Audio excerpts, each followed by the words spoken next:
C'était ça qui comptait. Alors moi, je pense qu'il faut toujours essayer de faire le test, une espèce de test fictif comme ça, très intéressant.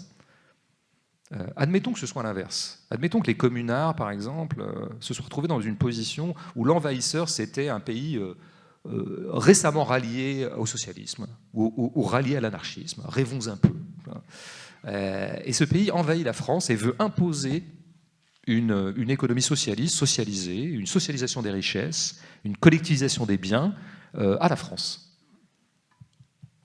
Qu'est-ce que font les gens qui sont du côté de l'émancipation sociale? Qu'est-ce qu'ils font? Est-ce qu'ils défendent bec et ongle la France parce que c'est quand même notre patrie?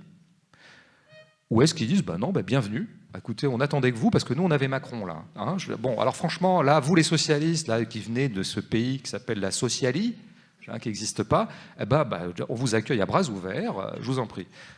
Moi, je crois que si on veut être conséquent sur ce qui serait nos axiomes sociaux fondamentaux, bien sûr que je serais tout à fait pour qu'on accueille à bras ouverts l'envahisseur socialiste.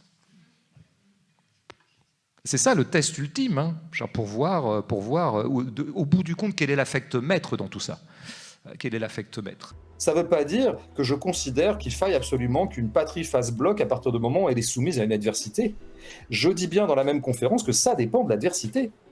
Moi, par exemple, si demain il s'avérait que, je ne sais pas, l'Italie, par exemple, soit conquise par des anarchistes, hypothèse relativement absurde d'ailleurs à plein d'égards, mais admettons, et que les Italiens veuillent nous faire la guerre parce qu'ils veulent répandre l'anarchisme en France, je dirais que j'y réfléchirais à 2 fois avant de leur résister ou pas.